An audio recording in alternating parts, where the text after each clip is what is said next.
sih berita tadi? Ada orang ketabrak kendaraan bermotor gitu, malam-malam pas hujan. Iya, woi, kasihan banget. Iya, weh, kasihan banget. Iya, jadi dari dulu tuh ya, saya udah kepikir gimana kalau misalnya kita gunain rangkaian LED buat di jas hujan mereka. Karena kan pasti alasan utamanya karena kan kalau misalnya hujan udah gelap, berkabut, gimana mereka bisa lihat? Makanya kalau misalnya kita pakai rangkaian LED mereka lebih kelihatan, bisa aja lebih membantu mereka kan. Wah, emang gimana cara buatnya? Nah, untuk bikin rangkaian LED-nya itu kita bisa manfaatin rangkaian flip-flop. Rangkaian flip-flop itu nanti lampunya jadi kedap-kedip. Pasti orang bakal lebih notice kan? Oh iya, bisa dipakai juga buat tim SAR. Iya bener banget tuh. Kalau misalnya tim SAR lagi nyari korban bencana alam, pasti kan juga gelap kan. Kalau misalnya kayak ada rangkaian LED kan kayak kedap-kedip gitu, ntar korbannya bisa lihat mereka juga. Jadi otomatis korban bisa ngasih mereka sinyal dong. Iya. Jangan lupa sebelum percobaan, kita menggunakan metode ilmiah ya. Dasar pembuatan laporan adalah dengan metode ilmiah. Cara kerja tersebut dilakukan dengan menerapkan langkah-langkah metode ilmiah, yaitu menemukan dan merumuskan masalah, menyusun observasi untuk mengumpulkan data, menyusun hipotesis, menguji hipotesis melalui percobaan, menganalisis dan menafsirkan data, menarik kesimpulan, dan mengkomunikasikan hasil penelitian atau percobaan. Untuk menemukan dan merumuskan data, terdapat dua hal yang harus dipersiapkan, yaitu mengenali masalah dan memilih suatu masalah. Ciri-ciri permasalahan untuk dipecahkan melalui metode ilmiah adalah mempunyai nilai untuk diteliti, mempunyai visibilitas untuk diteliti, dan sesuai dengan kualifikasi peneliti. Dalam praktikum pembuatan jas hujan LED yang aman bagi pemakainya, rumusan masalah yang digunakan antara lain, bagaimana cara pembuatan rangkaian sederhana menggunakan komponen lampu LED yang dapat diaplikasikan pada produk jas hujan, bagaimana cara menentukan peluang usaha jas hujan LED, bagaimana penerapan konsep daya hantar larutan elektrolit dan larutan non-elektrolit pada pembuatan jas hujan LED agar aman bagi pemakainya, dan bagaimana cara menerapkan metode ilmiah dengan benar dalam merancang percobaan maupun penyajian data hasil percobaan. Untuk menyusun observasi untuk mengumpulkan data dapat dilakukan dengan membaca buku atau jurnal yang terkait dengan masalah yang diteliti. Dalam praktikum ini, data atau keterangan yang dapat diobservasi antara lain teori rangkaian listrik terutama rangkaian flip-flop, teori peluang usaha, teori larutan elektrolit dan non-elektrolit, serta teori metode ilmiah dan penerapannya. Hipotesis adalah jawaban sementara atau dugaan dari penyebab munculnya masalah. Melalui penelitian guna mendapatkan informasi untuk menguji kebenaran hipotesis yang dikemukakan. Menguji hipotesis melalui percobaan melibatkan pengumpulan latar belakang ilmiah tentang eksperimen, persiapan pemilihan alat bahan, metode, dan teknik yang benar dan aman yang akan digunakan, serta menerapkan faktor variabel ubah atau faktor penentu. Data atau informasi diperoleh dari pengamatan yang dikumpulkan dan dicatat dengan efisien dan sistematik melalui berbagai metode. Menganalisis data bertujuan untuk menyederhanakan data agar mudah ditafsirkan. Data diartikan secara logis, melibatkan kemampuan mendapatkan informasi atau ide yang tersirat seperti pola, hubungan, atau rumusan dari data. Hasil analisis dan penafsiran data yang telah dibuat digunakan sebagai dasar untuk menarik suatu kesimpulan. Setelah data diartikan, hipotesis yang digunakan diterima atau ditolak. Serta percobaan dapat dikomunikasikan secara lisan dan dipublikasikan secara tertulis. Publikasi tertulis mengikuti kaidah penulisan laporan atau karya tulis ilmiah. Pada praktikum ini, seluruh hasil percobaan pembuatan jas hujan LED yang aman bagi penggunanya dikomunikasikan melalui pembuatan laporan sesuai kaidah yang benar, video pemaparan hasil percobaan, serta mempresentasikan hasil percobaan secara lisan. Oh, jadi gitu caranya. Terus gimana cara buat rangkaiannya? Iya, gimana woi caranya? Nah iya, jadi tuh saya sama Liora udah ngerti cara bikin rangkaian flip-flop dan kita bakal jelasin kalian. Nah, komponen-komponen yang kita butuhkan adalah transistor adalah komponen di dalam elektronika yang diciptakan dari bahan-bahan semikonduktor dan memiliki 3 buah kaki, yaitu basis, kolektor, dan emitor. Emitor memiliki fungsi untuk menghasilkan elektron atau muatan negatif. Kolektor berperan sebagai saluran bagi muatan negatif untuk keluar dari dalam transistor. Dan basis berguna untuk mengatur arah gerak muatan negatif yang keluar dari transistor melalui kolektor.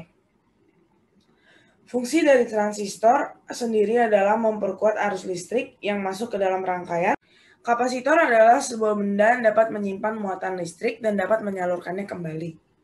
Benda ini terdiri dari dua plat konduktor yang dipasang berdekatan tapi tidak sampai bersentuhan. Terdapat dua kaki yang panjang bermuatan positif dan yang pendek bermuatan negatif. Resistor adalah komponen elektronika yang memiliki nilai resistensi atau hambatan tertentu dan digunakan untuk menghambat, mengatur, membagi, dan menurunkan aliran listrik dalam rangkaian. Ini adalah simbol saklar. Saklar adalah komponen yang digunakan untuk menghubungkan dan memutus aliran listrik. Berikut adalah komponen-komponen tanpa simbol, tetapi saya menyertakan gambarnya. Yang pertama ada PCB. Printed Circuit Board adalah papan yang terbuat dari tembaga sebagai tempat diletakkannya dan dihubungkannya komponen listrik. PCB berfungsi sebagai tempat menyusun komponen listrik agar tertata rapi. Berikutnya ada LED 12 volt. Pada rangkaian LED strip, chip LED untuk setiap bagiannya dihubungkan secara seri, sedangkan antar bagiannya dihubungkan secara paralel. Hal ini membuat voltase yang dibutuhkan sama untuk setiap bagiannya. Namun kuat arus yang digunakan bergantung pada panjangnya LED strip yang digunakan. Selanjutnya, kancing konektor baterai yang berfungsi sebagai penghubung antara rangkaian pada PCB dengan baterai.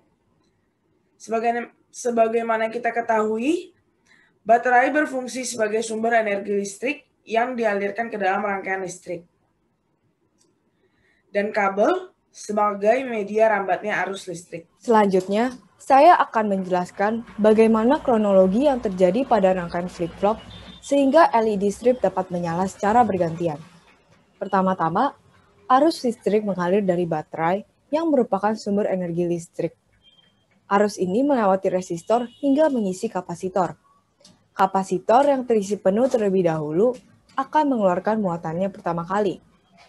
Kapasitor ini mengeluarkan muatannya hingga mengenai basis pada transistor pertama.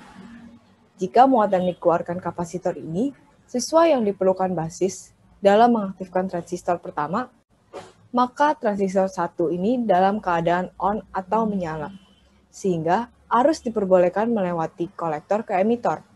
Akibatnya, LED strip 1 yang berhubungan dengan transistor ini akan menyala. Sedangkan kapasitor kedua dalam keadaan off atau mati, karena muatan dalam kapasitor 2 belum cukup untuk dikeluarkan. Walau ada muatan yang mengalir dari kolektor ke emitor pada transistor kedua, namun masih belum cukup untuk membuat LED kedua menyala. Ketika kapasitor 1 kehabisan muatan, secara otomatis kapasitor kedua akan mengeluarkan muatan, sehingga mengaktifkan transistor kedua, dan akhirnya LED kedua akan menyala. Sedangkan kapasitor 1 masih mengisi muatan, sehingga transistor 1 dalam keadaan off, mengakibatkan LED strip 1 juga dalam keadaan off. Proses ini terjadi berulang kali, sehingga rangkaian flip-flop menghasilkan LED strip pertama dan kedua menyala secara bergantian dan menciptakan lampu kedap-kedip. Jadi gitu cara bikin rangkaiannya. Tapi jujur, saya Amaliora masih kurang yakin apakah rangkaian ini bakal aman bagi penggunanya nanti. Iya, takut nggak tahan air. Oh iya, nanti kan bahaya, bisa korsleting. Tenang aja, saya tahu kok konsepnya gimana. Sebelum kita mulai membicarakan tentang bagaimana jas hujan ini bisa aman bagi penggunanya, saya akan menjelaskan dulu tentang air hujan. Air hujan merupakan bagian penting dari percobaan jas hujan LED karena air hujan digunakan sebagai larutan elektrolit. Air hujan yang turun bercampur dengan asap-asap yang merupakan oksida asam, seperti NO2, SO2, NO, SO3, dan CO2. Asap-asap ini dihasilkan oleh kendaraan bermotor, aktivitas vulkanik, pabrik, dan lain-lain. Ketika oksida asam bercampur dengan air hujan di udara, terbentuklah larutan asam atau hujan asam. Nah, apa itu hujan asam? Hujan asam adalah hujan yang mempunyai kondisi pH di bawah 7 atau tidak netral. Selagi kita lagi ngomongin tentang larutan elektrolit, saya akan menampilkan beberapa aplikasi dalam kehidupan sehari-harinya. Pertama, larutan elektrolit di dalam mesin digunakan untuk sel elektrokimia. Contohnya itu adalah aki, baterai, dan jembatan garam. Kedua, larutan digunakan sebagai parameter pencemaran air. Ketiga, larutan elektrolit dalam tubuh manusia berguna dalam mekanisme metabolisme. Lalu ada juga contoh-contoh larutan elektrokimia seperti asam klorida atau HCl digunakan sebagai bahan pengawet baja, produksi senyawa organik dan anorganik. Lalu ada asam nitrat atau HNO3 yang digunakan sebagai pembuatan bahan peledak, pupuk, menentukan jejak logam dalam larutan, dan masih banyak lagi. Nah, air hujan kan memiliki daya hantar listrik yang lemah, sehingga agar dapat menjaga keamanan penggunanya, rangkaian dimasukkan ke dalam kotak plastik yang kemudian ditempelkan di bagian dalam jas hujan. Kabel-kabel LED dilapisi oleh silan, seperti yang putih. Silan adalah zat yang digunakan untuk memblokir masuknya cairan melalui permukaan atau sambungan atau bukaan pada material. Dengan adanya proteksi ini, maka kemungkinan kemasukan air hujan sangat kecil sehingga aman bagi penggunanya. Nah, sekarang saya akan menjelaskan alat dan bahan apa saja yang dibutuhkan dalam praktikum ini, serta bagaimana cara membuat jas hujan LED yang aman bagi pemakainya, dimulai dari pembuatan rangkaian sampai dengan pengaplikasiannya pada jas hujan, serta bukti dari uji cobanya pada hujan.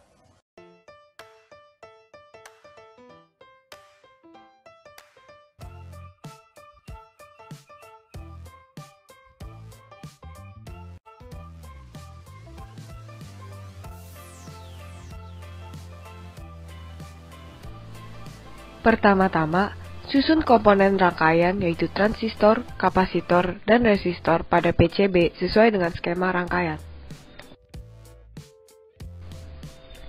Kemudian, solder komponen transistor, kapasitor, dan resistor yang sudah diposisikan pada PCB pada tempatnya. Dimulai dari sisi kiri, hubungkan transistor dengan resistor dan kapasitor.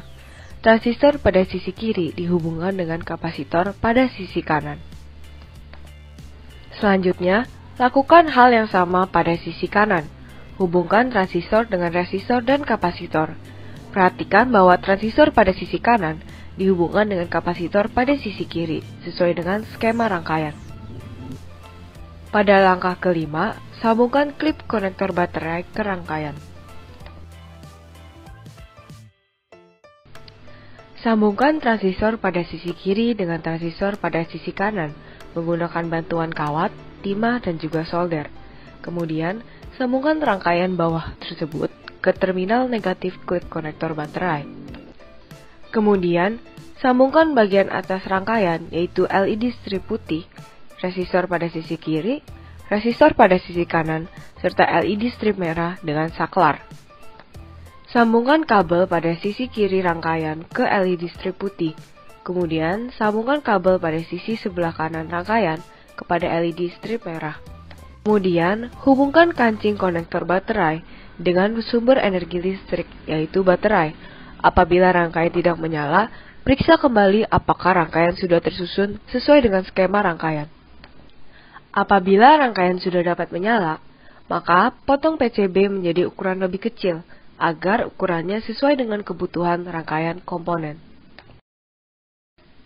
Selanjutnya, masukkan rangkaian ke dalam kotak plastik. Kotak plastik berfungsi sebagai isolator agar menghindari terjadinya korsleting. Lakban kotak plastik rangkaian agar tidak ada celah untuk masuknya air. Selain itu, hal ini juga diperlukan agar kotak plastik tidak mudah terbuka. Selanjutnya, menggunakan double tape, tempelkan kotak plastik rangkaian ke dalam jas hujan. Tempelkan saklar di bawah resleting yang berada di bawah jas hujan.